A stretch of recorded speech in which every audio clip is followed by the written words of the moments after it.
اصل میں آج جو دنیا میں جو کریشن آف یونیورس کا تصور ہے، جو تقریباً اب متفق علیہ ہے، کچھ عرصے پہلے تک جس کو ہم کہتے ہیں Newtonian era of physics, Newton کا دور، وہ بابائے فزکس ہے، اس میں کوئی شک نہیں۔ بابائے طبیعیات جو ہے وہ نیوٹن ہے، اگرچہ اس کے بعد ایک انقلاب عظیم آئنسٹائن کے ذریعے سے آیا۔ اب یہ آئنسٹائن کا دور ہے جس میں ہم سانس لے رہے ہیں، لیکن یہ کہ بابائے طبیعیات نیوٹن۔ اس نیوٹونین فزکس نے جو تصورات پیدا کیے تھے، اس کا ذہن میں یہ نقشہ تھا کہ یہ کائنات ہمیشہ سے ہے اور ہمیشہ رہے گی، مادہ ہمیشہ سے ہے اور ہمیشہ رہے گا،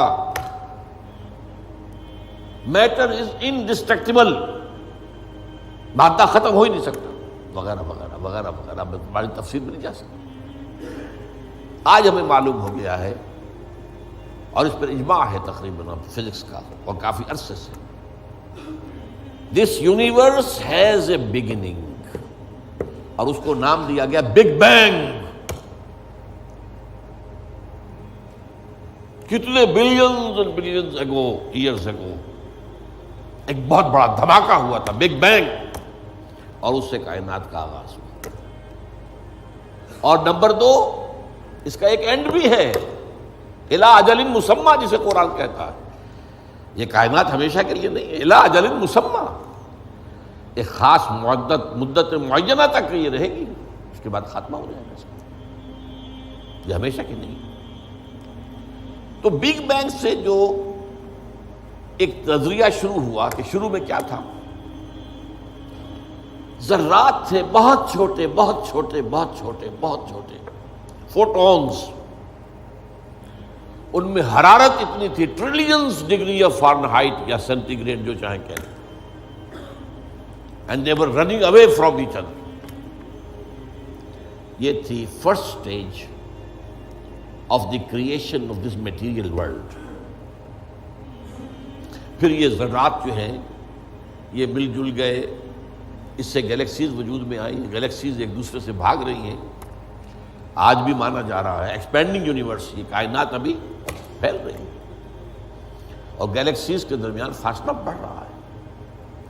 اور بڑی پیاری مثال دی جاتی ہے کہ اگر ایک غبارہ ہو، اس غبارے کے اوپر آپ نے کوئی ڈاٹ لگا دیے، اس غبارے کو جتنا پھیلائیں گے پھولائیں گے تو وہ ڈاٹس بھی ایک دوسرے سے بڑھتے چلے جائیں گے، فاصلہ ان کا بڑھتا جائے گا۔ پہلے غبارہ اتنا تھا، اب اتنا ہو گیا، تو وہ جو دو ڈاٹس کے درمیان فاصلہ اتنا تھا وہ اتنا ہو گیا۔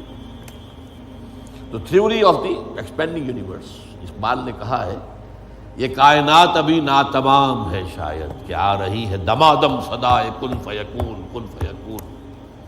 ابھی تو جیسے کہ قرآن مجید میں آیا بھی ہے، ہم اپنے خلق میں ہم وسعت کر دیتے ہیں جو جتنا چاہتے ہیں، وَنَزِيدُ فِي الْخَلْقِ مَا نَشَاءُ، یہ تخلیق جو ہے بھی جاری ہے۔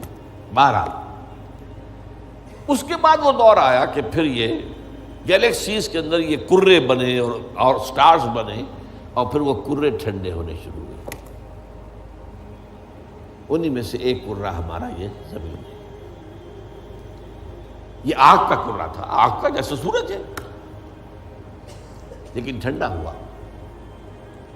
ٹھنڈے ہونے سے یہ سکڑا، تو اس پر اونچائیاں اور نیچائیاں پیدا ہوئی۔ اس میں سے جو بخارات نکلے انہوں نے جا کے ایٹماسفیئر کی شکل اختیار کی۔ اس ایٹماسفیئر کے اندر پھر گیسز کے باہمی انٹریکشن سے پانی پیدا ہوا، اور ہزارہا برس تک پانی برستا رہا، پانی برستا رہا، پانی برستا رہا، جس سے سمندر وجود میں آیا۔ اور وہ جو زمین ٹھنڈی ہوئی تو اوپر کرسٹ آف دی ارتھ جو آیا ہے،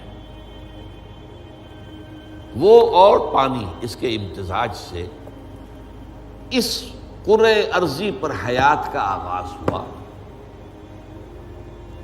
اور اس حیات کی لکھوں کا سال کے اندر ارتقائی مراحل سے گزر کر آخری نتیجہ جو ہے وہ آج کے نظریے کے مطابق وہ ہومو سیپینس انسان ہے۔ یہ میں نے آج کا نظریہ تخلیق آپ کے سامنے رکھ دیا۔ اس میں سے پہلے حصوں کے بارے میں تو اب اختلاف نہیں ہے، البتہ یہ کہ ایولیوشن کے بارے میں ظاہر بات ہے کہ اختلافات ابھی ہیں، لیکن یہ کہ یہ نظریہ ہے، اگرچہ بایولوجی کے میدان میں تھیوری آف ایولیوشن جو ہے اسے قبول نہیں کیا گیا، لیکن یہ ہے کہ ویسے اس کو تسلیم کیا جاتا ہے as a matter of fact.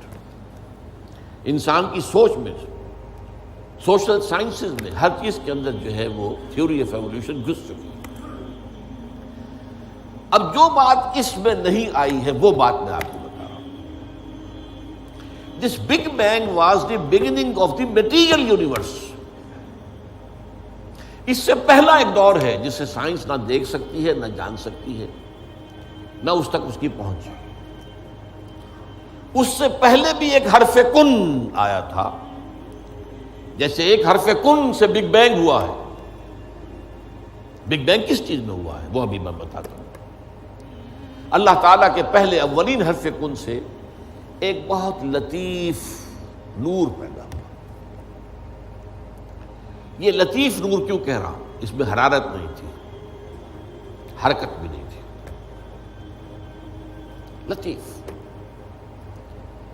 Us stage پر اس لطیف نور سے انسانی ارواح پیدا کی گئی اور فرشتے پیدا کیے گئے۔ یہ پری بگ بینگ معاملہ ہے۔ ارواح انسانیہ میٹیریل نہیں ہے، ان کا تعلق اس یونیورس میٹیریل یونیورس سے نہیں ہے۔ یہ تو بگ بینگ سے پہلے کی بات ہے، فرشتے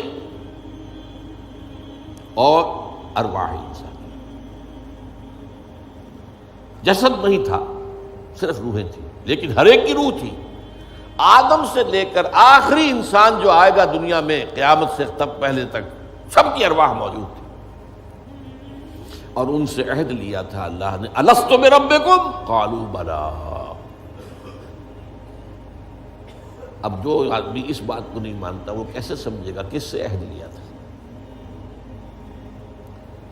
جدید دور کے ایک مفسر نے لکھا اپنی تفسیر میں، یہ عہد انسان کی تخلیق سے قبل عالم غیب میں لیا گیا۔ میں نے ان سے عرض کیا کہ حضور یہ تو جملہ آپ کا محمل ہے، جو شے پیدا ہی نہیں ہوئی اس سے کیسے عہد لے لیا؟ عہد و معاہدہ تو ہوتا ہے جو موجود ہے، اور پھر اس میں بھی یہ الفاظ آتے ہیں، میں بقائمی ہوش و حواس یہ اقرار کر رہا ہوں، فل کانشسنس، سیلف کانشسنس کے ساتھ آدمی ایک عہد کرتا ہے، ایک اقرار کرتا ہے، ایک معاہدہ کرتا ہے۔ تب میں نے جب ان سے عرض کیا تو انہوں نے مانا کہ ہاں تمہاری بات ٹھیک ہے، یہ عہد اجساد انسانیہ کی تخلیق سے قبل ارواح انسانی سے لیا گیا۔ یہ ایک سٹیج تھی جس میں ارواح پیدا کی۔ اس عالم ارواح میں جبکہ ابھی میٹیریل ورلڈ شروع نہیں ہوئی، ابھی وقت کا کوئی تصور نہیں ہے۔ یہی وجہ ہے کہ عالم ارواح میں جو کچھ ہوتا ہے اس میں وقت نہیں لگتا، کن فیکون، کن فیکون۔ عالم خلق میں آ کر وقت لگتا ہے۔ آسمان اور زمین 6 دنوں میں پیدا کیے ہیں، وہ دن ہمارے 24 گھنٹے والے دن تو نہیں ہے۔ انسان کے ایک نطفے سے لے کر ایک بچے کے مکمل ہونے تک 9 مہینے لگتے ہیں، ٹائم لگتا ہے۔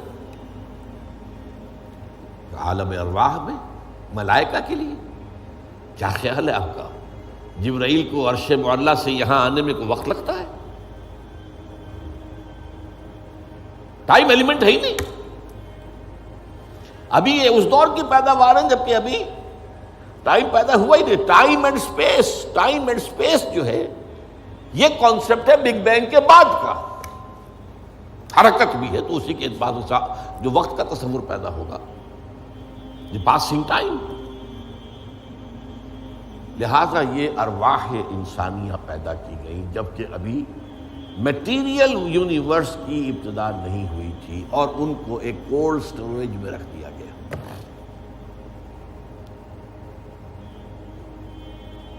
اب اس کے بعد وہ لمبا سفر، یہ جو تنزلات اور ارتقاء، یہ اصل میں 2 اصطلاحات آتی ہیں۔ ہمارے پرانے فلسفیوں نے بھی تو آخر کوشش کی تھی نا، سائنس تو ابھی نہیں تھی، سائنس کا تو ابھی تک جو ہے معلومات کا دائرہ بہت ہی محدود تھا، لیکن یہ ہے کہ تنزلات ستہ، تنزلات خمسہ، الاحد سے الواحد وغیرہ، یہ ذہنی خیالات تھے، یا عقل اول سے فلک اول اور عقل ثانی پیدا ہوئی، عقل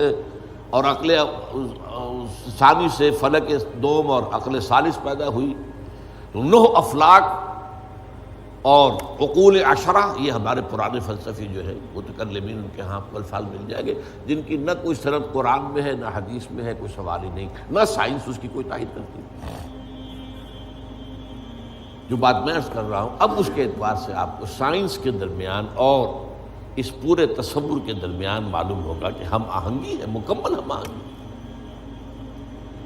جبکہ ابھی صرف نور، اور نور بھی اس میں نہ حرارت نہ حرکت، ارواح انسانیہ کا اور ملائکہ، پھر وہ بگ بینگ، اور وہ جو عرصہ گزرا ہے جس میں کہ حرارت، شدید ترین حرارت، اس دور میں جنات پیدا کیے گئے۔ اب قرآن مجید کہتا ہے وَلَقَدْ خَلَقْنَا الْإِنسَانَ مِنْ صَلْصَالٍ كَالْفَخَّارِ وَخَلَقْنَا الْجَانَّ مِنْ مَارِجٍ مِنْ نَارٍ، آگ کی لپٹ سے، اور ایک جگہ فرمایا ہم نے آدم سے بہت پہلے جنات کو پیدا کیا تھا، وَالْجَانَّ خَلَقْنَاهُ مِنْ قَبْلُ مِنْ نَارِ السَّمُومِ، سموم کہتے ہیں وہ جو ہوا بعد سموم جس میں جلتی ہوئی آگ ہوتی ہے، لو سخت صحرا کی لو، اس کا تصور کیجیے آپ، اس کی آگ سے، اس کی حرارت سے جنات پیدا کیے۔ یہ جنات جو ہے اس زمین کی پیداوار نہیں ہے، مٹی کی پیداوار نہیں ہے، یہ ایک لطیف تر شے ہے ہم سے۔ مٹی تو انرٹ ہو گئی، آ گئی، ہم مٹی سے بنے، چاہے وہ ایوولوشن کے لمبے پروسیس کے تھرو بنے ہیں یا یہ کہ ڈائریکٹ کریشن ہوئی ہے، لیکن ہے تو دونوں مٹی سے۔ قرآن بھی کہتا ہے مٹی سے، اور سائنس بھی کہتی ہے مٹی سے، from the clay crust of the earth, اور قرآن بھی کہتا ہے وَجَعَلْنَا مِنَ الْمَاءِ كُلَّ شَيْءٍ حَيٍّ، ہر شے میں حیات جو ہے، اس حیات کا منبع اور سرچشمہ پانی ہے۔ مادہ تخلیق جو ہے حیوانات ارضی کا، جن میں انسان بھی شامل ہے، وہ تو ہے مٹی، لیکن منبع حیات پانی۔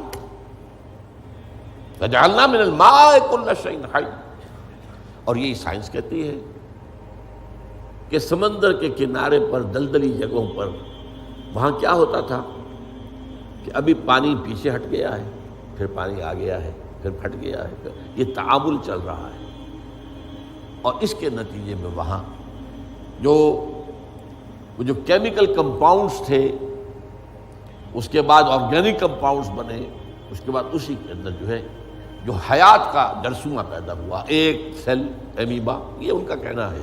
میں اس وقت اس کی نہ تصدیق کر رہا ہوں نہ تردید کر رہا ہوں، جو بتا رہا ہوں آپ کو کہ دونوں کا ایک یہ جو ہے بات متفق علیہ ہے کہ مٹی سے اور پانی سے بنے، اس میں کوئی اختلاف نہیں۔